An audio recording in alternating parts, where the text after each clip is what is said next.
Hi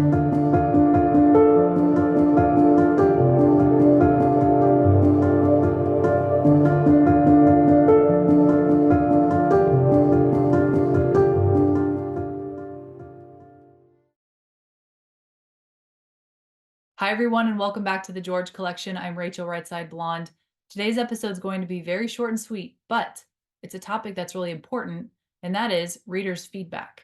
John Kennedy Jr. wanted to have a place in each of the George magazines where readers could offer their feedback of what they thought of all the articles from the previous issues. So in every single magazine, there was a spot for this feedback. Some of it was very positive, others not so good.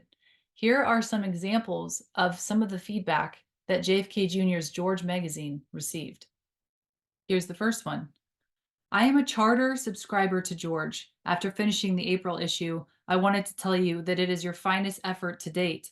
The articles were outstanding and relevant. John Kennedy's interview with Gary Hart showed us what we missed when Hart was railroaded out of public life, and Stephen Glass's story presented a startling side of Vernon Jordan. George is truly a delightful publication and everything I hoped it would become. Here's another. I am writing to demand a retraction of the article published in March that included Las Vegas as one of the nation's most corrupt cities. The story was factually incorrect in almost every assertion.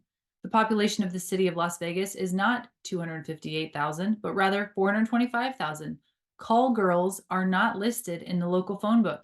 Indeed, prostitution is illegal in the city of Las Vegas and the county of Clark, where Las Vegas is located. Advertising for prostitution is also illegal. These two obvious factual errors are contained in the header of your article. The piece makes several other factually wrong and manifestly unfair assertions concerning a city whose citizens are intent on creating a better life for their families and themselves. The reason for your errors is obvious. You spoke only with sources who had an obvious economic or personal bias and who hoped to shape an article that could sully the reputation of the city of Las Vegas. Your negligence in writing this article falls far beneath your stated journalistic standards. So as you can see, there was good feedback, there was bad feedback, and this was in every single George magazine. But I think the most important thing was that there was feedback. People were offering their opinions based on what they read. And we need to take a lesson from this. We as Americans need to share our voice and share our thoughts of what's playing out. We can't let someone with a louder voice take ours from us. So if you have an opinion, whether good or bad, share it, put it out there on social media, and let's start a discussion. It's healthy to have a discussion as Americans, and I welcome that. That does it for this episode of the George Collection. Thank you so much for watching. Have a great week, and I'll see you next time.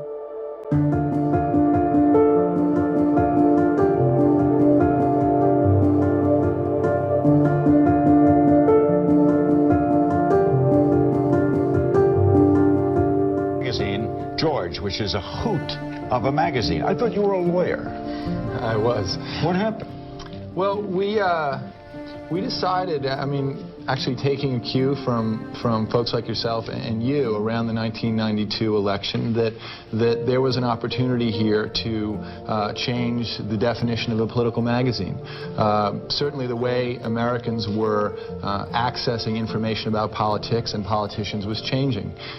Candidates were appearing on late-night talk shows, on talk radio, on sitcoms, and there was a kind of a leveling process. And while the rest of media clearly had caught up with that, we felt that political magazines per se hadn't.